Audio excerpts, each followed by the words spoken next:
Hello, I'd like to welcome you to today's Mental Wellness Show. I'm your host, Mark Weisenburger. Today we have a special guest that I am super excited about. But before we get started, if this is the first time you've been to today's Mental Wellness page, please go ahead and like us while you're here so you do not miss a single episode. Also, please make sure you leave any questions or comments below because we want this to be an interactive show. Also, make sure you share this out to your friends because you never know who needs the information we're sharing today. Today's guest is Dr. Jamil. He is an international transformation coach and strategist, integrative naturopathic physician, and the author of 20 Steps to Your Next Breakthrough. He is the only naturopathic physician famous for working with leaders and top performers to help them accomplish their goals and live extraordinary lives without regret.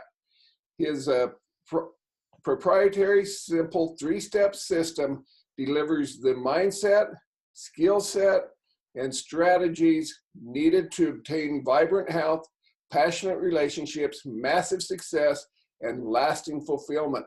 Please help me welcome Dr. Jamil. Dr. Jamil, are you there? Yes, I am, Mark. Thank you so much for having me today. Well, good. It's great to have you here. And we really appreciate you coming on the show today. I know that you're busy. You have lots of things going on. And so if you don't mind sharing just a little bit more about yourselves, maybe some information that I missed in your bio that the audience would be interested in, for 30, 40 seconds, that would be awesome. Absolutely, of course. So again, thank you so much, everyone who's tuning in. Really happy to have you here. Hope you get a tremendous amount of value from what we're going to cover today. As Mark talked about, I'm Dr. Jamil Sayegh. And really I don't repeat myself from what Mark already said, for the last 14 years, my biggest passion is how do I help you to really transform your life and create an extraordinary life on your terms without regret. And a big portion of that problem that a lot of people deal with today is stress. And that's why Mark and I wanted to make today happen for you all. When I was 14 years old, that's when my journey really started into health. I had my own health concerns, helped myself reverse that. And then over the 14 years, tacked on relationships, business, mental strategies, and all these different ways to help people live their best life, get them from where they are to where they want to be. And it's just been a truly incredible journey. I've been blessed to work with thousands of people at this point, and my heart's in it. It lights my soul up, and I'm really happy to be here and serve you all today. Hey, appreciate that. That's awesome. I did not know that your journey started when you were 14 years of age, so that's awesome to know. Yeah, thank you. So, Dr. Jamil, would you begin and just share with us what is stress? Absolutely. So I think it's a great question because most people don't ask it. Most people, if you ask someone what is stress, it's like saying, what is love? People will have a hard time kind of defining it. They think they feel it, but they're not really sure what it is. And yet they're trying to, let's say in a case of stress, get rid of it. But if you want to get rid of something, you first have to know what it is. So if I were to tell you that everyone's watching right now, they see your glasses, they see my shirt, my blazer, my shirt, my poster in the back. These are things, objects, you could point to them. But if I said, point to stress, you wouldn't be able to do it. And it's because stress isn't a thing, stress is a response. And that stress response is different for every person. There's situations that you've been in, anyone who's watching this right now, that have really maybe stressed you out, worked you up, and somebody that was right next to you seemed unaffected, they seemed fine. And the reason is because it's got nothing to do with the thing or the experience and everything to do with you and where you're at with it. So just like I like to relate it back to health from the physician side of things. Let's say, you go to your doctor, they say you have high blood pressure. All right, well, that's great. We want to handle that. We want to make sure you have a good, healthy blood pressure. But we have to focus on why your blood pressure is high. What's causing it? Not just here's a medication to bring the number down. Everything looks great, but we leave the cause in place. Does that part make sense so far? Absolutely. Yeah. And so when you have this idea of, okay, what is stress? Now we know it's a response. Then it's, can we control that response? And the answer is yes, and we can get into that as we continue this conversation. But just recognizing that it's not a thing, first and foremost, it doesn't exist outside of your mind. So if you can control your thought process, because every emotion that you have, stress, fear, joy, peace, whatever it is, these emotions stem from a belief. And whatever that belief is stemming from a thought that you repeat in your head over and over and over again. So if you tell me I'm really stressed out, if we were to have a conversation about that and I were to trace it back, I would find a thought that isn't likely true that you're believing and you're making it true, and that's causing you the reaction that you're having. And so if we can work on the mind and figure that part out, the stress melts away the vast majority of the time. And I also want to really hone in on, there's two types of stress in psychology. They call it distress and eustress. Distress would be the kind of stress that most people think about when they think of a negative type of stress. It's that stress that keeps you up at night. It's that stress that you feel like it's kind of eating you away. It's that stress that's chronic. It doesn't really turn off. You know, there was a great study, a 20-year study, it showed that 42% of the American public, I'm actually quoting two different studies. One of them, the one I'm thinking of, was in 2013. And it said 42% of the American public lies in bed at night awake, kept awake by stress. And now that was a couple of years ago, it might be more. So now let's say it's maybe half of the country just sitting there at night, laying there stressed out. When they're in their bed, they're cozy, they're tucked in, nothing is actually wrong around them. But humans are the only creatures on the planet that can think a thought that's either no longer happening or isn't even true or hasn't happened yet, which means it doesn't exist and it's not real outside of their head.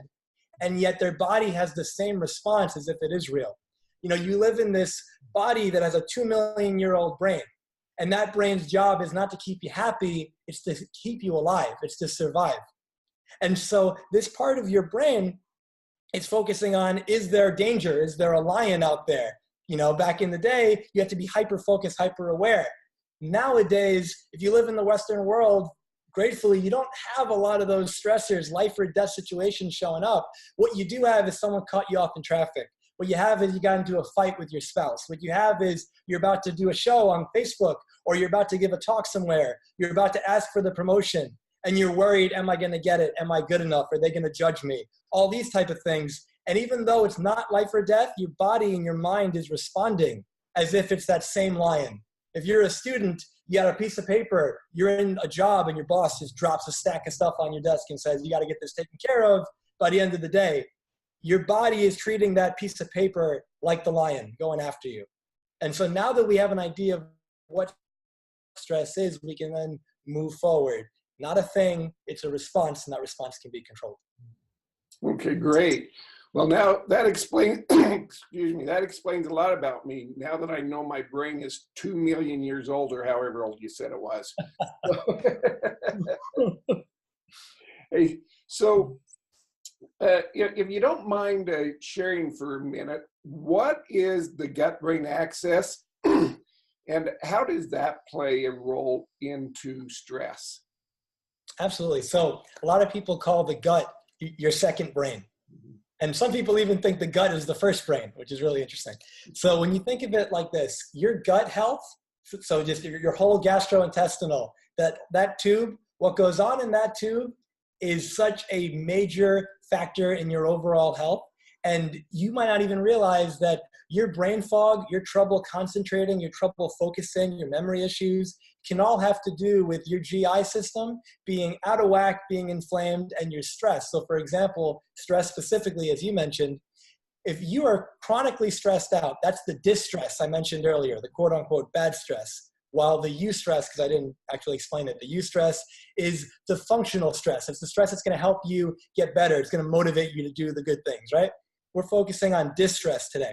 So when you're stressed out over the long term, it actually can shrink your brain, specifically the hippocampus, which is the part of the brain that deals with memory. So now you're chronically stressed out, your brain is actually shrinking, your memory is starting to go. That's one reason. Then when you get stressed out, you're in a fight or flight response, if you're familiar with it. You know, in the nervous system, you can be in a sympathetic state, which is that fight or flight, or you can be in a parasympathetic state, which is that rest and digest, more of the relaxation state. And you want to be at a balance point. But when you're chronically stressed out and you're giving your brain and your body that signal, there's a lion out there, you're going into the sympathetic state. And in that sympathetic state, the blood is going to the arms, the legs, because you're getting ready to run away, right? but it's not going to the GI. So let's say you just ate some food. That's going to give you maybe indigestion, going to give you a stomach ache. It's not really going to digest optimally. But at the same time, also, when you increase your stress, you're going to increase what they call gut permeability. And the common way of saying it that people might be familiar with is leaky gut. And so this idea that, think of it, you have this tube and it's supposed to be intact. And you got these little villi, which are like finger-like projections, and they're pulling in the nutrients and the food that you've just eaten that's been digested so that you can assimilate it, you can use it. Stress kind of tears away at these tight junctions, which is basically just, think of it like the connections in between the tube that stop food from getting into the blood where it shouldn't be. I think we all agree, you know, that avocado you ate for lunch might be great, but it shouldn't be in your blood, you know? And so if you're stressed out, that's going to happen. So now you have this gut permeability, this leaky gut. Now that's going to increase symptoms of maybe anxiety or depression. Stress will end up making sure that your gut is dysfunctional to the point where if you have any neuropsychiatric conditions like schizophrenia or something like that, it'll be worse. An inflamed gut causes a massive amount of problems. And then you couple that with the microbiome, which is basically just the bacteria and the microorganisms living in your gut. And there's good ones, or ones that help you and serve you, and ones that don't serve you as well. And if you have chronic stress, it changes the, what's the word I'm looking for?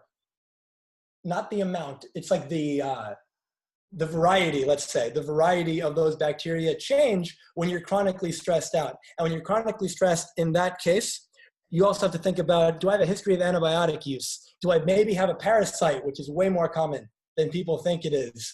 And if it's the case and my gut's not where it needs to be, that could be the cause, coupled with the stress, of why mentally my mental health isn't where I want it to be. I hope that makes sense. Yeah, perfect sense. And I had a friend here a couple of weeks ago talk to me about parasites. So we're on Facebook and no one needs to hear what he said. But yeah, you were talking about the antibiotics or other things changing that microbiome, you know, good, bad. Also, and correct me if I'm wrong on this, but it's also in today's society, we eat a lot of sugar, we eat a lot of processed foods, a lot of fast food, you know, drive up through the window. And all of that, to my understanding, also affects the good versus bad microbiome, microflora, bacteria, whatever you want to call it. And actually, the more that we eat, the more bad bacteria grows and the less good bacteria grows and actually dies off, which in return makes us crave that pie, that cakey cookie, cake, whatever, the fast food hamburger, etc. Is that a true statement? Well, it's definitely true that if you eat a variety of food, especially, you know, real food, I'm a big proponent of eating real food. So if you're eating healthy, whole, real food and you're getting a variety of it, that's going to be the best thing you can do when it comes to eating, coupled with fermented foods, things like that, to really have a great microbiome that's got some variety to it. But if you're eating a lot of processed food, usually there's not that much variety. You're probably going to the same 2 or 3 or 4 places over and over again. You're probably ordering very similar stuff. And as you mentioned, really high in processed sugar, which is inflammatory in and of itself, and is going to lead to a lot of issues in the gut. And so for sure, what you eat is going to play a massive role. You mentioned parasites, the antibiotics, and then there's also things like fungus, like a candida, you know, yeast infection. People can have candida, not even realize it. If you eat food and you're bloated, you get constipated, you get gassy, this is your body telling you, maybe whatever you just ate doesn't really agree with you. And most people yet are eating these same kind of foods over and over and over again. So for example, one recommendation that, you know, basically everyone should get, especially if they have any type of GI disturbance, imbalance, they eat some foods, they're noticing they're sensitive to a lot of stuff, you can go to your doctor and get a food allergy panel. And you can find out, what am I sensitive to? What am I allergic to? And you'd be surprised. I had a client, he was eating eggs for the last 30 years every morning for breakfast, and he's sensitive to eggs. And then he thought that his nose running and his eyes being a little puffy was like normal, you know, because it's been like that for 3 decades. But then he stops it and everything goes away and he feels great. People are eating dairy all the time and they're always, and maybe not everybody, they're congested or their nose is running all the time. They have a lot of phlegm and mucus. and maybe they just don't feel too good. And then they cut it out because it shows up on the food allergy panel. And those aren't 100% accurate, but they're a great tool, and they give you some really good information to find out where you're at right now. So again, I want you guys to be thinking about gut health, antibiotic use, parasites, candida, food sensitivities. All these things are dramatically going to improve your mental health and your body's ability to be resilient to stress. That's great. I really appreciate you going into that a little deeper there for us. And so what is stress doing to us? And before you answer that, let me just welcome any new viewers. And I'm going to, while you're answering this next question, I'm going to go on and look for questions. But if you're just joining us, make sure you like today's mental wellness page, but also leave any questions or comments below for Dr. Jamil, and we would be more than happy to answer those for you so that we can help you reduce your stress, what's causing it, etc. And so go ahead. So back to the original question. What is stress doing to us on a daily basis? Yeah. So what we said in the beginning, right? You've got your distress and your eustress. Now, when we think about stress, you're thinking about chronic stress and you're thinking about acute stress, meaning long-term for chronic and short-term for acute. Stress is supposed to be this on and off switch, and it's supposed to be not on most of the time. And so going back to imagine if you were back in the caveman days and there's that lion, well, you see it, stress response turns on. It's called the HPA axis. It's hypothalamus pituitary. Those are two parts of the brain. And then the adrenal, that's HPA. And the adrenal glands are right above the kidneys, right? And so when you're getting stressed out, when that stress response turns on, that HPA axis is going to send this signal to your body to put us into sympathetic mode, fight or flight. Let's survive. Let's get out of the danger zone, right? And you get away from the lion, and that stress response turns off, and you return to normal. You return to baseline, ideally. But if you have this chronic, always on, the lion is nonstop chasing you, your body is going to break down. And so what ends up happening is you start having what they call HPA axis dysfunction or dysregulation. And so now that cortisol, which the adrenals are pumping out, cortisol is one of your stress hormones. Cortisol is a great thing. If you didn't have it, you'd be dead. A lot of people like to kind of vilify certain things like stress hormones. You need them, but like anything, you need it in a balance. So if it's off balance, you have too much of something, it can cause a problem. So if you have HPA dysfunction or dysregulation at baseline, your body is now producing more cortisol because you've kind of trained more of this stuff available because it's always stressful, right? And when the cortisol is constantly elevated like that, you're going to have increases in a lot of issues we'll get into now. First, you're going to have a lot of inflammation that comes up. Inflammation is at the root of the vast majority of chronic diseases that people suffer from, even depression. They've got some great studies showing that you give people who are depressed anti-inflammatory medication, and their depression symptoms seem to either go away or at least improve dramatically because there is a level of inflammation, whether it be in the gut or whether it be a neuroinflammation. Inflammation is at the cause of your cancers and your diabetes and so many other problems. Again, doesn't mean inflammation's bad.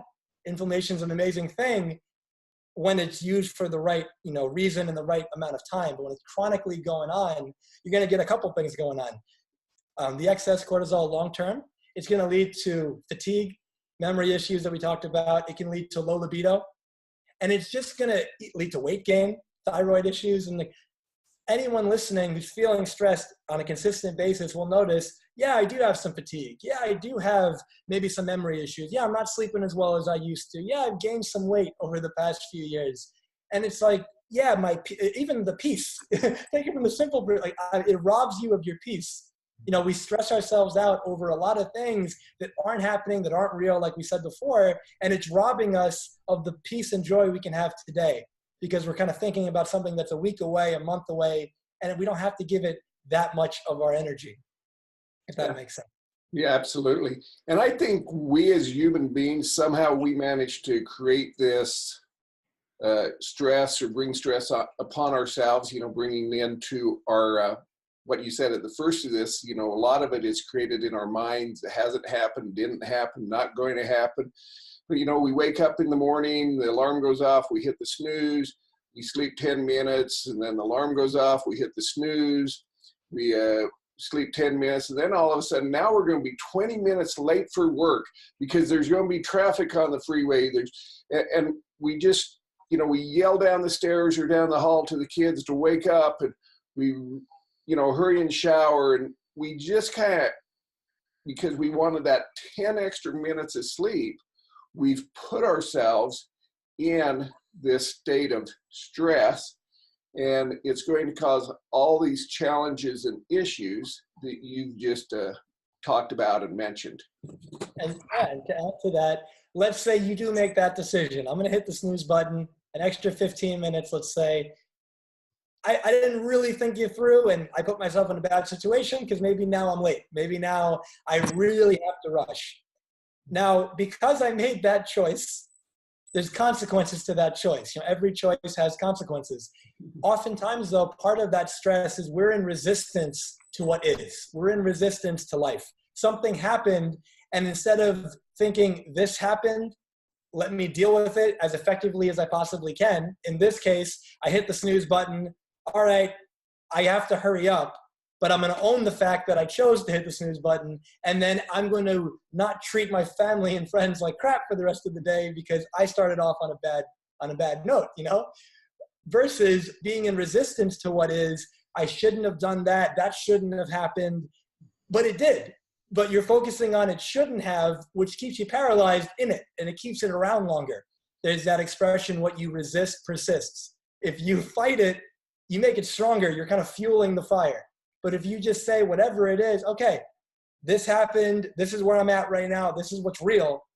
What's the best way for me to either do something about it, or if I can't do anything about it, be with it in the most enjoyable way that I possibly can. That's one way to dramatically eliminate your stress because it's a response. Yeah. And so, going along with that, if we get in that stressful situation, we start our day off like that, we get to work, your coworkers would probably appreciate it if you just sit in the car for about 3 minutes, 4 minutes, something like that, take a deep breath, do a little meditation exercise, and calm everything down. Wouldn't you agree? Absolutely. Imagine you're coming home from work, and maybe your partner is going to be there. Or maybe you're about to meet with a bunch of your friends at a restaurant or a family's house or something like that. Before you go, as you said, take 3 minutes, 4 minutes, 1 minute, sit in your room, close your eyes, take a couple deep breaths, and ask yourself, what's the energy I have right now? What am I about to bring into this situation with my husband, with my wife, with my friends, with my family? Am I about to bring all the crap from work that I've been upset about to them when it's got nothing to do with them and maybe ruin that interaction? Most people live their life in a very unconscious way. Mm-hmm. And it's not their fault. It's that they're unconscious of it. You don't know what you don't know. But once you're aware of it, once you know that it's not what happens to you, it's not what life throws your way, it's what you do about it. It's what you do with what life throws your way. So yeah, things happen to you. You had a rough day, but you're okay. You're alive. You're in the car right now, and you're going to do the best with what you can. And when you take a few breaths, you ground yourself, then you ask, how do I choose to be right now? What's the best way for me to move forward so I can get the result that I want? If I want my husband or my wife to feel insanely loved and lit up and smiling, I can't walk in with a bad attitude. If I want to walk into that party with all my friends and really bring the joy and really make them have a great time because I was there, not going to happen if I walk in, they say, how was your day? And I just unleash all the crap that I went through. That's done. It's over. Like, let's focus on right now because there's a lot of beauty happening all around us that we miss when we have the blinders on, focusing on what's wrong, because what's right is all there.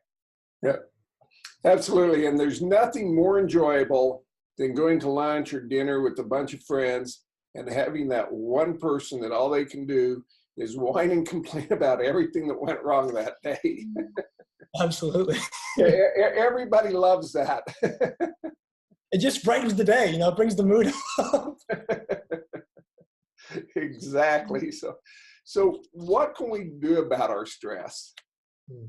So the first thing is focusing on, before you know what you can do about it, I think you have to know why you have it. Mm-hmm. So when it comes to why you have it, I just kind of hit on the first part. I look at it as there's 2 reasons why you feel stressed out. And of those 2 reasons, they both have a root. And that root is perspective. It's how you're looking at things, how you're seeing the world. You know, there's that expression, we don't see the world the way that it is, we see it the way that we are. Because it's as within, so without. If you're focusing, and focus is the first thing I was talking about.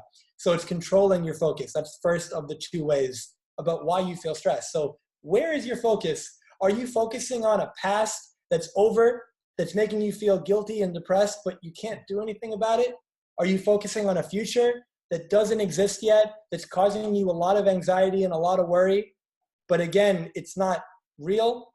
And if you make this moment as beautiful as you possibly can, if you give as much of yourself, your enthusiasm, your presence, your energy, your dedication, your commitment, as much as possible to this moment in the best way you possibly can, that's going to lead to a beautiful next moment.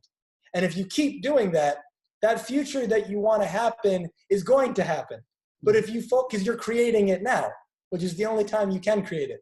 But if you're focusing on, I'm not capable of that, I'm not good enough, he said that, she said that, when I was a kid, my mom told me this, and that's why I've been carrying that with me my whole life as a limitation, that focus is going to hold you back. I mentioned it in the beginning that humans are the only creatures that we think a thought that might not even be true, and we basically can have the power to just destroy everything.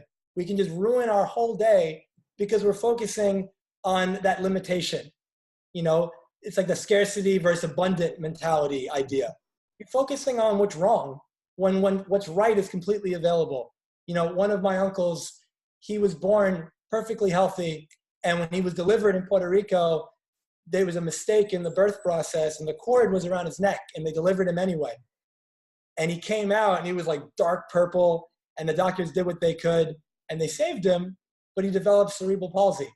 And when he developed, they told my grandparents, you know, he's probably not going to live past 10.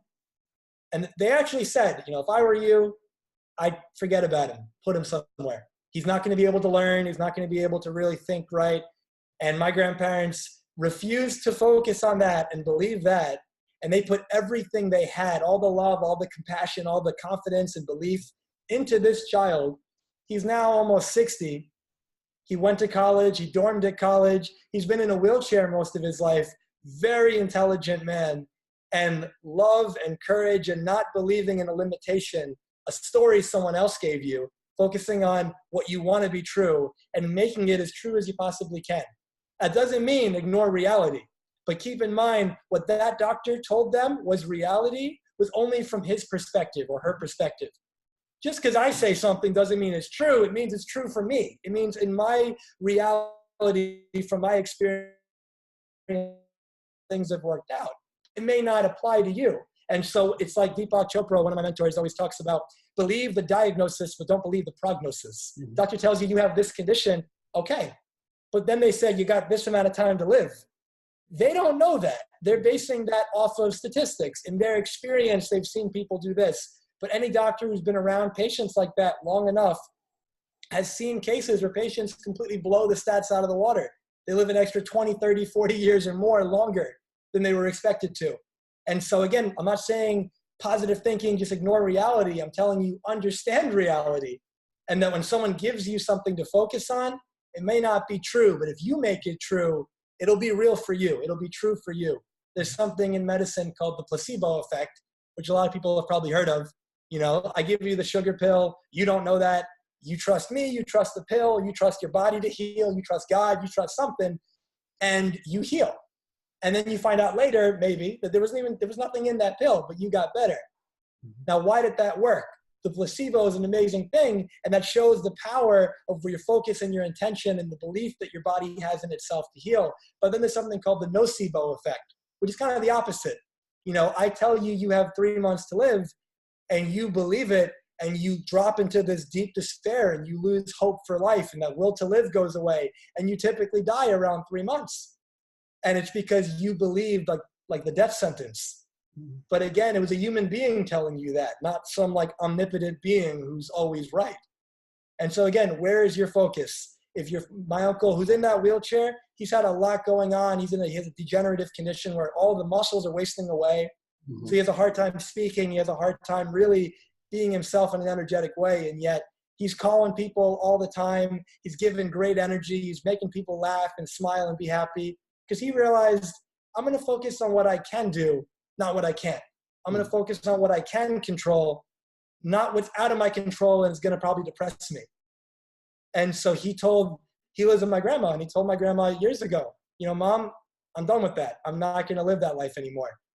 That's what happens when you focus on what you can do. I just saw some video yesterday. This guy got into a car accident, has been paralyzed from the neck down for such a long period of time. And through gradual work, consistently over 10 years, he's able to stand up now from his wheelchair and do this really slow walk. But that was a dream that was likely denied to him when he had the accident, when they said, you're not going to be able to walk for the rest of your life. Right. He didn't believe that. So I'm just telling you guys, control your focus. That's the first one. Focus on what you can do. Focus on what's right. Focus on what you can do about it, because you can do a lot.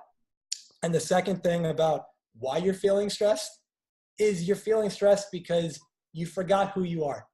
And what I mean by that is you have bought into this story, this personality, this limitation that you've existed in your entire life. You were 10 years old and you loved something, and then someone told you you weren't good at it, and you allowed that to add to your story and go forward, meaning I'm not good at that, so I should give up because it's an insecurity of mine. Maybe someone told you, hey, Mark, you shouldn't do that. That's not really your thing. We don't do that in our family. And all of a sudden you adopt that into your story. It becomes a part of who you are. Then 10, 20 years go by and you say the famous words, oh, I can't do that because that's not who I am. It's not my personality. I'm not good at that. Have you ever tried it? Oh yeah, once or twice. Who's amazing at something from doing it once or twice? You have to keep trying. You have to keep failing. That's how you get better. So when people say, this is who I am, realize that who you are is this moment. Who you are is this infinite potential of who you choose to be right now. Something I tell my clients all the time, I mention it in my seminars and my talks, this phrase, it's like a mantra, that the past is over, the future does not yet exist. You are who you decide to be. All that matters is now. If you're focusing on the past, which is over, and you're letting that control you, what you're doing is you're bringing the past into the present. So you're robbing yourself of the beauty that's all around you with these blinders of what used to be. And when you take them off and you focus on right now, then you can focus on taking what you've learned from the past to become as best as you possibly can be right now. Learn the lessons and then go forward in the most powerful way possible. It's going to allow you to create that life that you want for yourself. Drop the story of who you think you are and create who you want to be in this moment. That any limitation you think you have of why I can't do it, it's all a story. Push yourself, you can do it.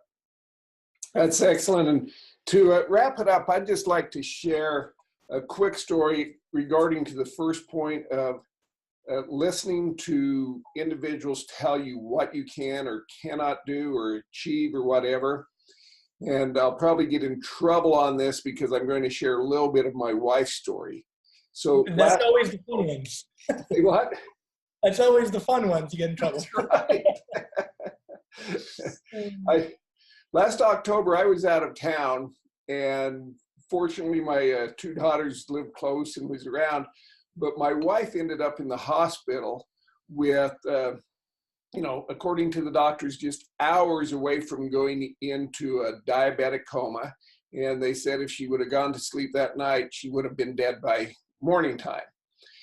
But while we were in the hospital, my wife asked the doctor, can I reverse this?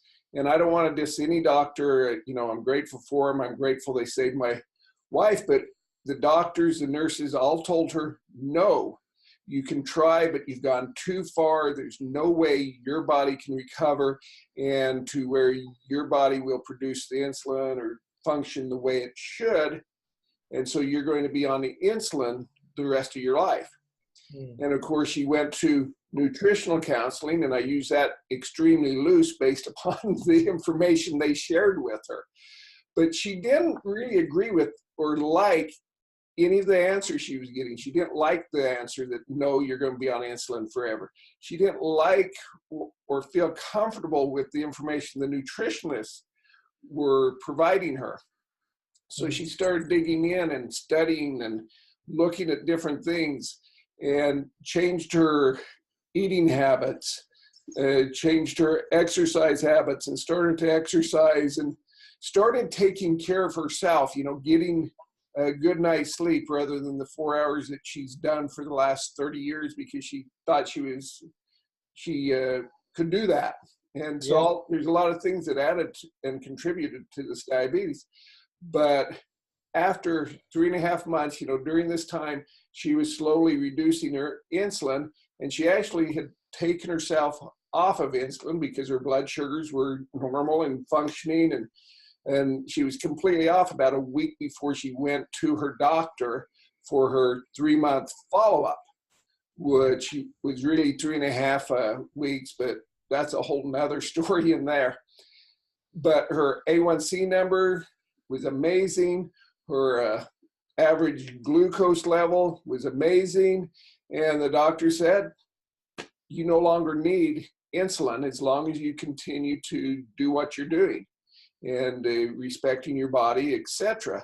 And so she could have just accepted what everyone was telling her and lived as a diabetic, taking shots and having fun, which it didn't really look that much fun to me. But she instead, she went and found her own answers and changed her own attitude and way of thinking, and became, got off of insulin to where she's perfectly normal now. That's wonderful, Mark. No. And just to add to that, I know you mentioned we're closing up. I hope people took lessons from that story about how powerful that was. Again, it's believing the diagnosis, but not necessarily the prognosis, meaning what's going to happen going forward. All you can do, all that's in your power, is make the best possible choices you can right now to get to where you want to be. I can't tell you if it's going to happen. I can't tell you if it's going to work, but I can tell you this is likely the best step you can take to give you the biggest chance of getting where you want to be. And that's what your wife did. So massive kudos to her. And to anyone else listening in closing, just focus on. I was just going to say, if you have any closing thoughts, and I believe you had an offer for our audience. And so if you'd share that, and then I'll just take the link and post it in the comments below for our audience to access if they're on the replay, etc. So just wrap it up and then we'll close out of there. Perfect. So in closing, final things you can do. You're feeling stressed out. Again, we talked about control your focus, control your mindset. If you need to see a counselor, a therapist, a coach, get some degree of help depending on the severity of what you have going on. Exercise, journal, write, pray, meditate, be in nature, get enough water, get quality nutrition, a really good diet. And then simple things that you can do, certain botanical medicine, herbal supplements, essential oils like lavender and chamomile. Find either a naturopathic physician or a functional medicine practitioner or nutritionist, someone who knows what they're talking about these areas. They're an expert in that field, and get that specific, unique help that you've got going on, coupled with get that GI health in check, get that food allergy panel, get the blood work, find out where your health is so you can take control of it and make the most empowering decisions possible. In regards to that offer you were talking about, I have an ebook I'd love to share with anybody who would like to read it, 20 Steps to Your Next Breakthrough. I put this together about a year or two ago. I made it as actionable as I possibly could while it being short to the point. You can read it in one day if you wanted to, or you can spread it out and read each step, which is like 1 to 3 pages a day if you wanted to do that. But each one's designed to give you a powerful lesson you can take, digest, assimilate it, and really use it to improve the quality of your life. So I can't wait for you to read it, to hear your thoughts about it. You can post it in the comments below, and I'll get that to Mark, and he can get it to you. Okay, perfect. Appreciate that. Yeah, we'll leave a link in the bottom of the comments. But Dr. Jamil, I really appreciate you taking the time to visit with us today, sharing your knowledge, your insights, your ideas to improve the mental health of our audience here on today's Mental Wellness. And so we will wrap this up. And again, if you're watching this on the replay, make sure you leave any questions or comments below. Please make sure you share this with the friends, family members that can use this information as well. And until next time, to your mental wellness. Take care, guys.